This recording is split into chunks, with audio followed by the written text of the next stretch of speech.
저희가 어제부터 묵상하고 있는 시편 132편은 순례자들이 그 성전을 오르면서 불렀던 노래입니다.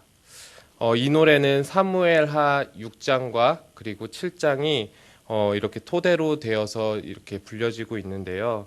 순례자들은 사무엘하 6장에서 다윗과 온 이스라엘이 그 예루살렘으로 들어오는 그 언약궤를 보면서 기뻐하는 모습을 떠올렸을 것이고, 또 7장에서 하나님과 다윗이 맺은 언약을 계속 상기하면서 이 성전에 올랐을 것입니다. 그렇다면 이 언약궤가 그 예루살렘에 안치되는 것이 이스라엘에게 과연 어떤 의미가 있을까요? 사사시대 말기의 이스라엘은 블레셋과 전쟁을 치르게 되었습니다. 이스라엘은 전세가 불리하자 그 대제사장 엘리의 두 아들과 함께 그 언약궤를 전장으로 보냈습니다. 그렇게 했지만 블레셋에게 대패하게 되었고 결국 블레셋에게 그 언약궤를 빼앗기게 된 것입니다. 이 언약궤를 빼앗겠다는 소식을 들은 엘리 대제사장은 그 충격으로 인해서 그대로 그 의자에서 뒤로 넘어져서 이렇게 숨을 거두고 마는데요. 그만큼 이스라엘에게 이 언약궤는 굉장한 의미였습니다.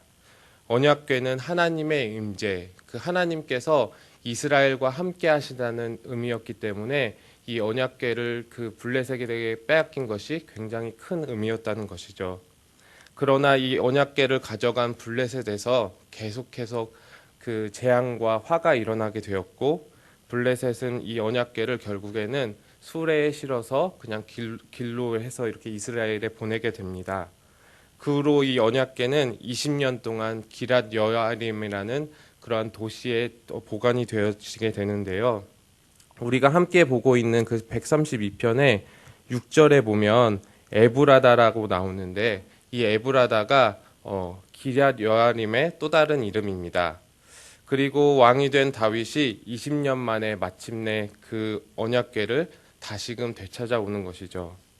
이 다윗은 언약궤가 돌아오는 것에 대해서 얼마나 기뻤던지 이 언약궤를 맨 사람들이 6발자국, 그러니까 6발자국 걸을 때마다 소와 송아지를 잡아서 제사를 드렸다고 합니다. 그리고 여호와 하나님 앞에서 힘을 다해서 춤을 추었습니다. 다윗뿐만 아니라 온 이스라엘 족속들이 나와서 나팔을 불면서 환호하면서 이 언약궤가 들어옴을 기뻐하였습니다. 그때의 감격을 상기하면서 시인은 노래합니다. 우리 8절에서 10절을 함께 읽어보겠습니다. 여호와여 일어나사 주의 권능의 계와 함께 평안한 곳으로 들어가소서. 주의 제사장들은 을을 옷 입고 주의 성도들은 즐거이 외칠지어다. 주의 종 다윗을 위하여 주의 기름 부음 받은 자의 얼굴을 외면하지 마옵소서. 여호와여 일어나서 언약궤와 함께 들어오시옵소서.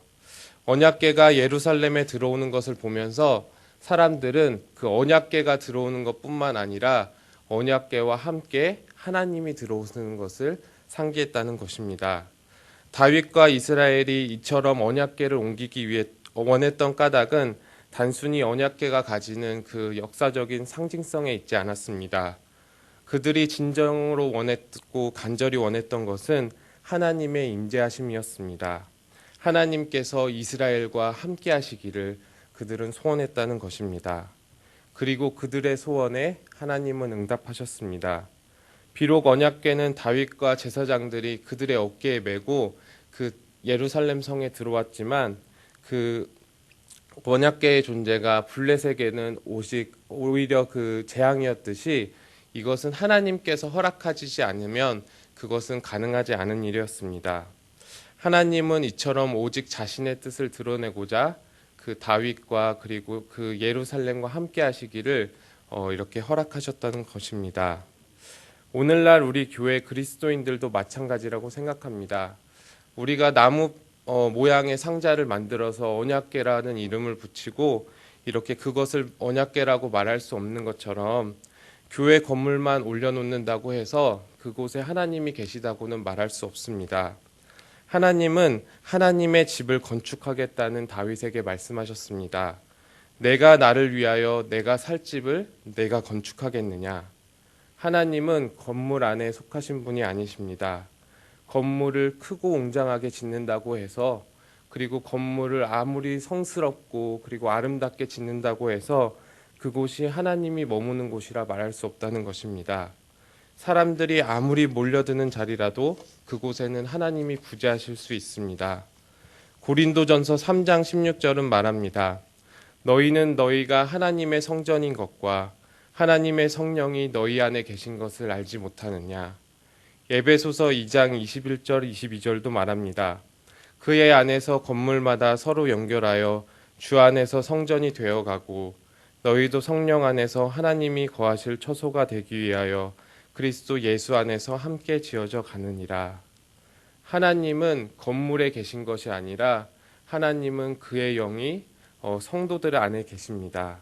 그리고 성도들이 모인 공동체에 하나님이 함께 하십니다.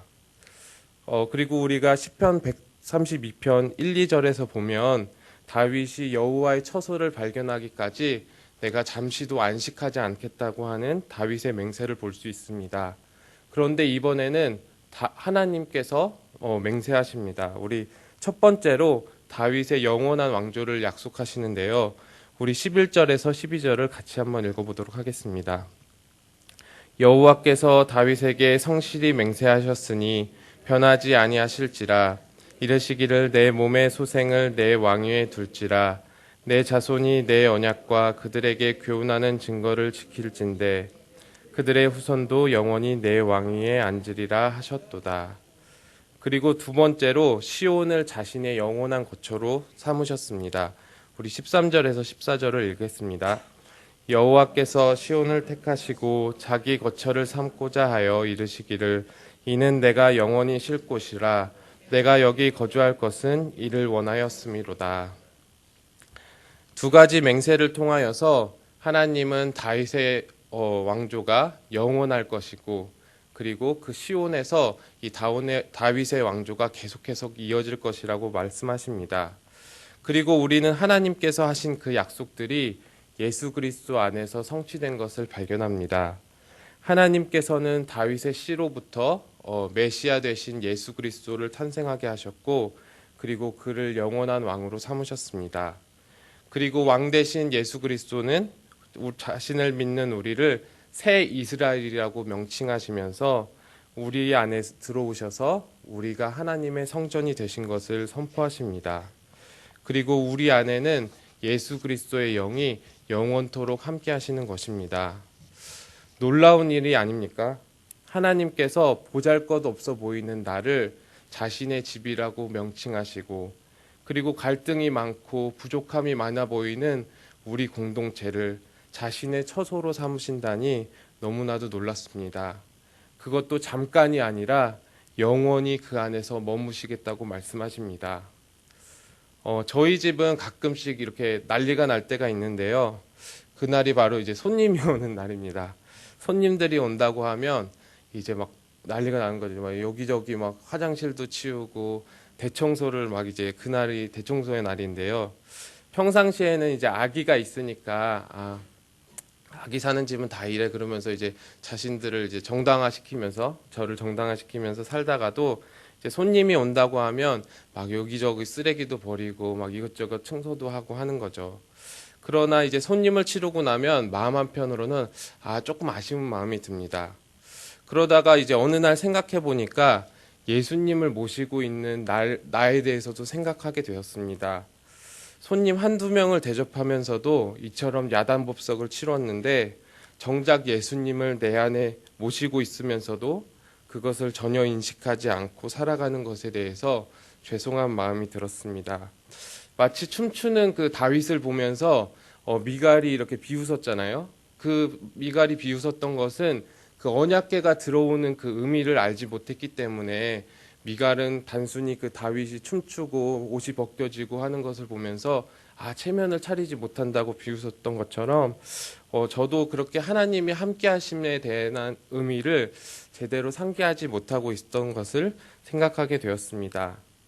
이처럼 부족하고 감당하지 못할 것 같은 우리에게 하나님의 영이 함께 하심이 정말로 은혜입니다.